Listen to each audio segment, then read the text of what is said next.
Today is a part 2 of some crazy things that go on behind the scenes at social dances. So as you may know, I owned the largest ballroom dance studio in the country for over 15 years. And I ran a smaller studio that I owned 5 years prior to that. So over 20 years, I ran weekly social dances up to 3 times a week. So I'm speaking from my own experience, although if you have experiences to add, please share them in the comments. Also, I'm very curious. In my neck of the woods, social dancing, very popular.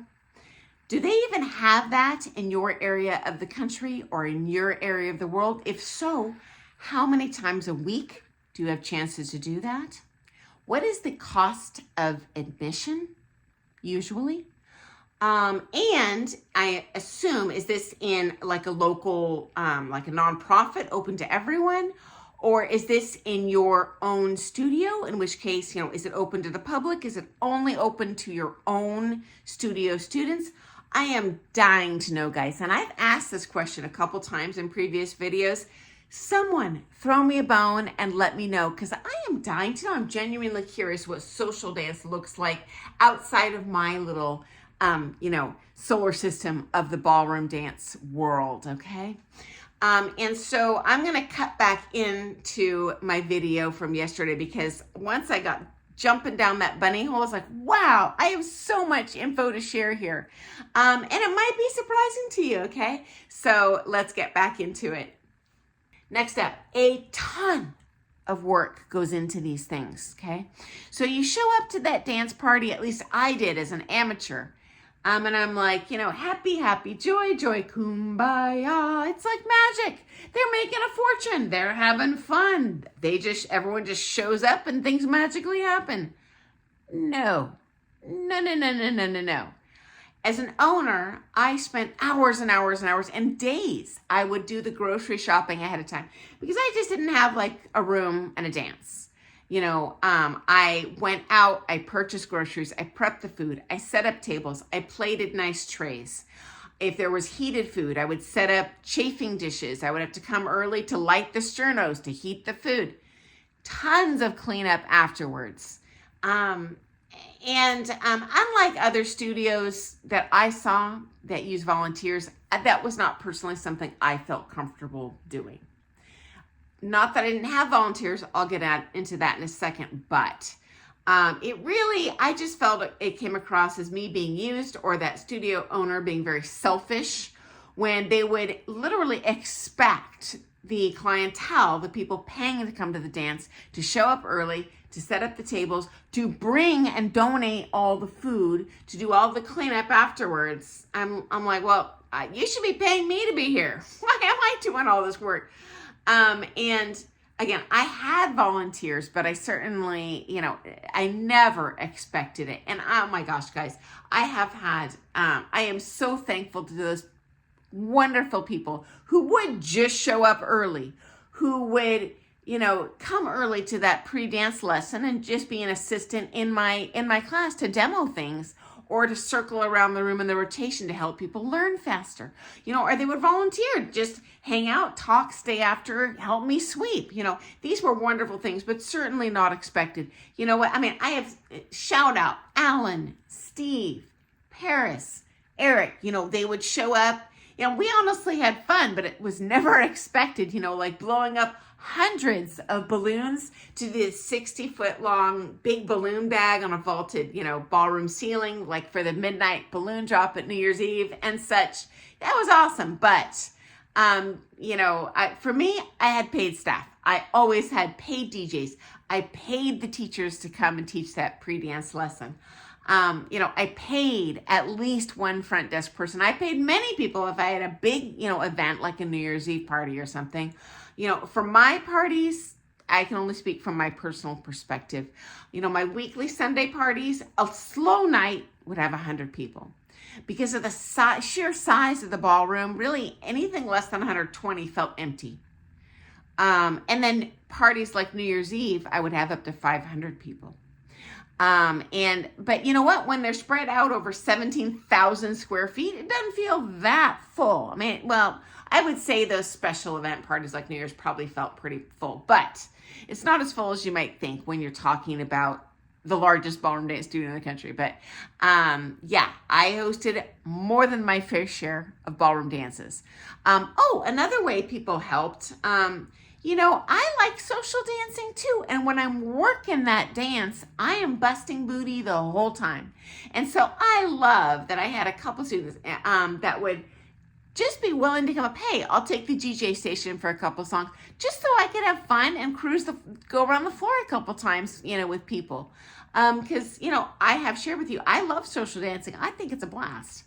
And so anyway, I'm just very grateful to those people who honestly are now lifelong friends. Many of them aren't even dance anymore.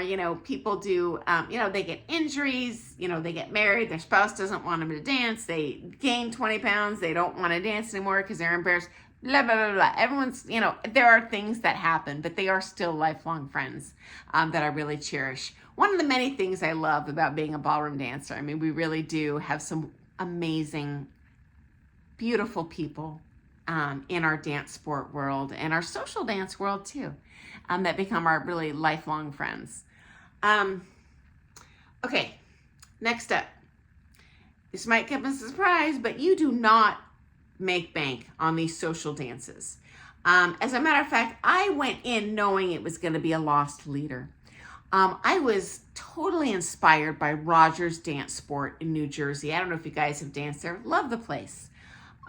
So the McDonald's own that. And they would host at that time. I don't know if they're doing it anymore, friends. If we have anyone in New Jersey, New York, give me a shout out here. Let me know. But at that time, guys, for years, they ran a free weekly social dance for their students as a means of cultivating these relationships with the students. And I think this is integral to building your dance sport community, your social dance community, your ballroom dance community. And they ran it, again, as a lost leader. That's a cost to them, but ultimately it builds their student clientele base, the friendships. It gives people the opportunity to practice and do what they learn in class, and not just have an isolated 1 hour a week experience to make friends. But yeah, we are not making money there. Even on New Year's Eve dances and the special events, would be more expensive at my studio. I would usually have an early bird price at like $25, and then would work its way up to $50 as the event got closer. The goal was not to wring as much money out of people as possible. It was that when you pre-sell a ticket, say 4 months in advance, once it starts coming up in the conversation, hey, what you doing for New Year's? Oh, I'm going to Sunny's. Oh, cool. I want to go too. And it's a great tool for marketing to build that biomass. So by the time your event comes around, you're stuffed to the gills. And I, for one, love a social dance that is stuffed with people because that's more people to have fun with, talk with, dance with, okay? So just a reminder, especially if you're dealing in that small studio environment, they're squeaking by. Most of those small studio owners are barely making ends meet. Some are not paying themselves at all. Many are not able to pay themselves at all. They are singularly running that dance studio, so they can have a place to dance, which is what I wanted when I first opened a big studio, because it really didn't exist in my area of the world. And secondly, they genuinely have a passion for ballroom dance. They want to build their community. And certainly running these dances is a service to you. So if you have social dances in your community, please go ahead and support them. It's not just a financial thing. It's if you don't use it, you'll lose it. Okay. It's a great asset to your community and for you, whether you're just a social dancer or a competitor, to help grow your community and be the best dancer you can be. So that's some behind the scenes stuff that happens at social dances. Thanks so much for joining me today.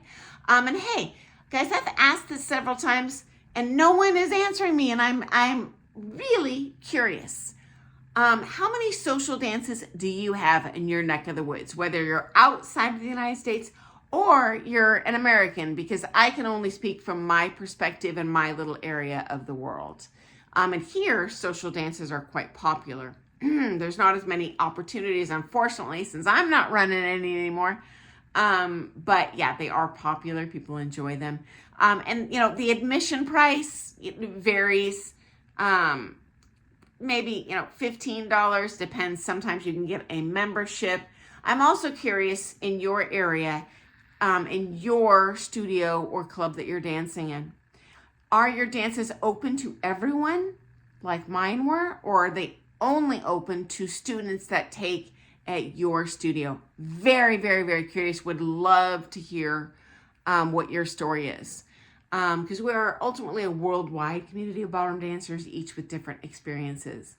And I love when you guys share your stories. I love when you share similar stories to mine. I'm fascinated when you share conflicting stories to mine or different. It's all interesting to me. So guys, thanks for joining me today. I look forward to seeing you first thing tomorrow morning for some more Things Ballroom Dance.